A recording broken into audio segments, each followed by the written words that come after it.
नमस्कार. हुंडाबळी म्हणजे सुंदर जीवनाचा बळी हा विषय आपण पाहत आहोत. या विषयाचे सविस्तर विश्लेषण करत आहोत. हुंडाबळी म्हणजे सुंदर जीवनाचा बळी, चांगल्या जीवनाचा बळी, मजेदार जीवनाचा बळी. म्हणून ही हुंडाबळी बंद झाली पाहिजे. ही हुंडाबळी कायमची बंद झाली पाहिजे. या हुंडाबळीमुळे अनेक दुष्परिणाम होत आहे. या हुंडाबळीमुळे अनेकाचे संसार उद्ध्वस्त होत आहे. या हुंडाबळीमुळे अनेकाचे संसार तुटत आहे. अनेकाचे जीवन नरकमय कंगालमय बनत आहे. या हुंडाबळीमुळे लेकरांचं नुकसान होत आहे. एकटं राहण्याची वेळ येत आहे. संसार मोडत आहे. जीवन नरकमय कंगालमय बनत आहे. म्हणून ही हुंडाबळी काही कामाची नाही. म्हणून ही हुंडाबळी बंद झाली पाहिजे, कायमची बंद झाली पाहिजे. हुंडा देणे घेण्याची पद्धत बंद झाली पाहिजे. लग्न हे थाटामाटात लागलं पाहिजे, प्रेमानं लागलं पाहिजे, सर्वांच्या मताने लागलं पाहिजे, सर्वांच्या संमतीने लागलं पाहिजे. लग्न हे आनंदाने थाटामाटाने लागलं पाहिजे. या लग्नामध्ये हुंड्याला परवानगी असू नये, हुंडा देऊ नये, घेऊ नये. म्हणून बिन हुंड्याचं लग्न लागलं पाहिजे. बिन हुंड्याचं आनंदाचं, प्रसन्नतेचं, थाटामाटाचं लग्न लागलं पाहिजे. म्हणून हा हुंडा कायमचा बंद झाला पाहिजे. लग्न असं व्हावं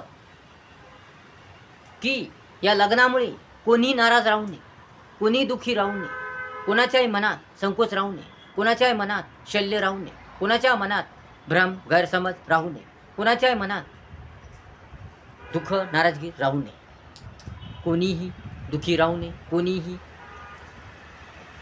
वरून जरी तो आनंदी असला, वरून जरी तो सुखी दिसत असला, आनंदी दिसत असला, तरी त्याच्या मनामध्ये काहीतरी दुःख असते. म्हणून असं दुःख असू नये. कोणाच्या मनात नाराजी राहू नये. थाटामाटात चांगल्या रीतीने सर्वांच्या आशीर्वादाने, सर्वांच्या सहमतीने, सर्वांच्या आनंदाने लग्न लागलं पाहिजे. आनंदाने, प्रसन्नतेने, मजेने लग्न लागलं पाहिजे. तरच नवरी आणि नवरदेव यांचा संसार फुलेल, रंगेल, सजेल, धजेल आणि त्यांचं जीवन सुंदर होईल. आणि लग्नसुद्धा चांगल्या रीतीने लागेल. म्हणून लग्न हे चांगल्या रीतीने लागलं पाहिजे, सुंदर रीतीने लागलं पाहिजे. म्हणून हुंडा घेऊ नये, हुंड्याची पद्धत बंद करावी. हुंडाबळी कायमची बंद झाली पाहिजे.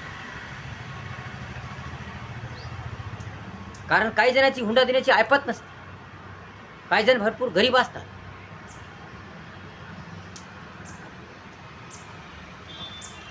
त्यांना हुंडा देण्याची ऐपत नसते. कारण ते गरीब असतात, ते करून खाणारे असतात. मग ते हुंडा कुठून देतील? म्हणून ही हुंडा देणं घेणं बंद झालं पाहिजे. या हुंडाबळीमुळे सुद्धा आत्महत्येचं प्रमाण वाढत आहे. म्हणून ही हुंडाबळी बंद झाली पाहिजे. नवरी आणि नवरदेव यांनी प्रेमाने एकमेकाला समजून घेऊन, एकमेकाच्या भावनेची कदर करून, एकमेकाच्या आईवडिलांना समजून घेऊन लग्न लावलं पाहिजे, लग्न केलं पाहिजे. म्हणून नवरदेवाने सुद्धा नवरीकडून हुंडा घेऊ नये. नवरदेवाच्या आईवडिलांनी सुद्धा नवरीच्या आईवडिलाकडून हुंडा घेऊ नये. म्हणून या हुंड्यासाठी पाराभानगडी करू नये. या हुंड्यासाठी कटकटी करू नये, करकर करू नये, कर्कशा करू नये. या हुंड्यासाठी आपल्या लेकरांचा संसार उद्ध्वस्त करू नये. या हुंड्यासाठी आपल्या लेकराचं जीवन नरकमय कंगालमय करू नये. म्हणून दोन्ही आईवडिलांनी एक चांगला विचार केला पाहिजे, चांगलं मन ठेवलं पाहिजे, सुंदर विचार केला पाहिजे, भान ठेवलं पाहिजे, सावधानता ठेवली पाहिजे. या हुंड्यामुळे संसार सुखाचा राहील का? या हुंड्यामुळे संसार सुखी होईल का? आनंदी होईल का? मजेदार होईल का? म्हणून दोघांनी चांगला विचार केला पाहिजे आणि या हुंड्याला हुंडाची प्रथा बंद केली पाहिजे. हुंडाबळी कायमची बंद केली पाहिजे. कारण या हुंड्यामुळे बळी जातात. या हुंड्यामुळे नाश होतो. या हुंड्यामुळे घटस्फोटाची वेळ येते. या हुंड्यामुळे एकाकी राहण्याची वेळ येते. या हुंड्यामुळे एकट्या राहण्याची वेळ येते. या हुंड्यामुळे सुंदर जीवन, चांगलं जीवन नष्ट होते. या हुंड्यामुळे सुंदर जीवनाचा बळी जातो. या हुंड्यामुळे चांगलं जीवन नष्ट होते, सुंदर जीवन नष्ट होते. म्हणून हा हुंडा बंद झाला पाहिजे. ही हुंडा प्रथा बंद झाली पाहिजे. हुंडाबळी कायमची बंद झाली पाहिजे. जर तुम्हाला आपल्या लेकरांचा संसार सुंदर करायचा असेल, आपल्या लेकरांचा संसार रंगवायचा असेल, सजवायचा असेल, फुलवायचा असेल, मस्त मस्त करायचा असेल, छान छान करायचं असेल, त्यांचं जीवन सुंदर सुंदर करायचं असेल, उत्कृष्ट छान दर्जेदार करायचं असेल, उत्तम करायचं असेल,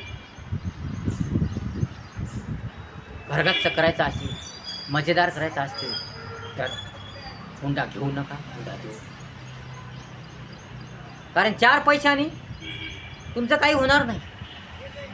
मेहनत करा, कष्ट करा, संघर्ष करा, लढा द्या, मेहनतीने कष्टाने पैसा कमवा. हुंड्याच्या जीवावर राहू नका. मेहनत करा ना, संघर्ष करा, मेहनत करा. मेहनतीचा पैसा कामाचा असतो.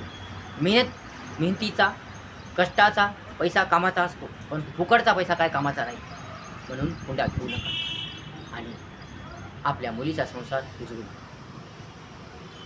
आणि हुंड्यामुळे अनेक दुष्परिणाम होत आहेत. जर तुम्ही हुंडा घेतला, लग्न लागलं, मी हुंडा घेतला, लग्न लागलं, परंतु संसार सुखाचा होईल, संसार आनंदाचा होईल अशी शक्यता नाही. कारण हुंडा घेतल्यामुळे कोणी ना कोणी नाराज असतो. या हुंड्यामुळे कोणी ना कोणी दुःखी असतं, नाराज असतं. कोणा ना कोणाच्या मनात नाराजगी असते, दुःख असते, आणि त्यामुळे यांचा संसार सुखाचा होत नाही, आनंदाचा होत नाही. म्हणून हुंडा घेऊ नका. म्हणून नवरदेवाच्या आईवडिलांनी नवरीकडून हुंडा घेऊ नये.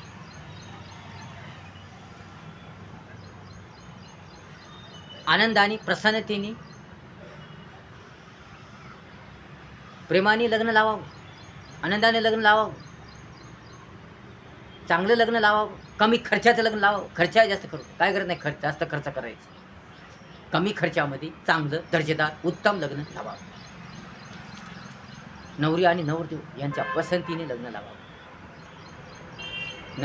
नवरदेवाचे आईवडील आणि नवरीचे आईवडील या दोघांच्या पसंतीने, सर्वांच्या पसंतीने, सर्वांच्या चांगल्या मताने, सर्वांच्या परवानगीने लग्न लावावं. लग्न हे चांगलं झालं पाहिजे, लग्न हे उत्तम झालं पाहिजे, लग्न हे दर्जेदार झालं पाहिजे, लग्न हे छान छान झालं पाहिजे.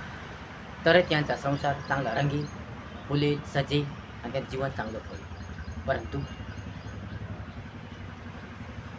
लग्न चांगलं झालं, परंतु काय काय गोष्टी उणीव राहिल्या, काय काय गोष्टी ची खंत राहिली आणि काहींच्या मनात त्या गोष्टी टोचत राहिल्या, काहीची मनं दुःखी राहिली, काहीची मनं नाराज राहिली. लग्न चांगलं झालं तरीही काहीच्या मनात कोणी ना कोणतरी खंत, कोणती शल्य या गोष्ट आहे. त्यामुळे नवरी आणि नवरदेव यांचा संसार सुखाचा होत नाही, आनंदाचा होत नाही. म्हणून प्रेमाने, सर्वांच्या मताने, सुंदरतेने लग्न लावावं. हुंड्याची अपेक्षा न करता प्रेमाने, चांगला विचार करून, सामंजस्याने, माणुसकीने लग्न लावावं. नवरदेवाच्या आईवडिलांनी, या भाऊ असो, बहीण असो, कोणीही असो, त्यांनी खुशीने, आनंदाने बिन हुंड्याचं लग्न लावावं. तसेच नवरी आणि त्यांच्या आईवडिलांनी, त्यांच्या भाऊ असो, बहीण असो, यांनी सुद्धा खुशीने, आनंदाने लग्नाला परवानगी द्यावी. दोघाच्या, नवरी आणि नवरदेव या दोघाच्या आईवडिलांच्या परवानगीने, खुशीने, आनंदाने, प्रेमाने, प्रसन्नतेने लग्न लागलं तर नवरी आणि नवरदेव या दोघाचा संसार फुलेल, रंगेल, सजेल, छान छान होईल, मजेदार होईल. म्हणून दोघाच्या संमतीने, चांगलीने लग्न लागलं पाहिजे. म्हणून नवरी असो, नवरदेव, नवरदेवाच्या आईवडिलांनी, भाऊ असो, बहीण असो, या सर्वांनी नवरीला समजून घेतलं पाहिजे. आपल्या मुलालाही समजून सांगलं पाहिजे. व्यवस्थितपणे, पद्धतशीरपणे त्यांचं जीवन चालावं, व्यवस्थितपणे त्यांचा संसार चालावा, सुंदर त्यांचा संसार रंगावा, सजावा, धजावा, फुलावा यासाठी प्रयत्न केला पाहिजे. म्हणून नवरीच्याही आवडलांनी, भाऊ बहीण यांनी सुद्धा आणि नवरदेव आणि नवरदेवाच्या आईवडिलांनी, भाऊ बहीण यांनी सुद्धा या दोघांचाही संसार फुलावा, रंगावा, सजावा. त्यांना कोणती अडचणी येऊ नये, त्यांना कोणती अडचणी येऊ नये, त्यांच्या घरात करकर होऊ नये, किरकिर होऊ नये, त्यांच्या घरात लक्ष्मी नांदावी, चांगलंपण यावी, सत्यता यावी. त्यांच्या दोघांनी एकमेकावर विश्वास ठेवावा, दोघांनी एकमेकावर प्रेम करावं, दोघांचाही संसार रंगावा, फुलावा, सजावा, धजावा यासाठी प्रयत्न केले पाहिजे. आणि नवरी आणि नवरदेव यांनी सुद्धा एकमेकावर विश्वास ठेवला पाहिजे, एकमेकावर प्रेम ठेवलं पाहिजे, एक सत्यता ठेवली पाहिजे, एकमेकाच्या सुखदुःखाची कदर केली पाहिजे, चांगलं राहिलं पाहिजे, चांगलं वर्तन केलं पाहिजे, करकर न करता, किरकिर न करता प्रेमानं राहिलं पाहिजे. तरच त्यांचा संसार रंगेल, फुलेल, धजेल, मस्त होईल, छान होईल आणि कोणाचाही बळी जाणार नाही. म्हणून बिनहुंड्याचं लग्न असं लागलं पाहिजे, बिनहुंड्याचं लग्न लावलं पाहिजे. म्हणून हुंडाबळी कायमची बंद झाली पाहिजे. व्हिडिओ जर आवडला असेल लाईक करा, शेअर करा, कमेंट करा आणि आपल्या चॅनलला सबस्क्राईब करा विसरू नका. धन्यवाद.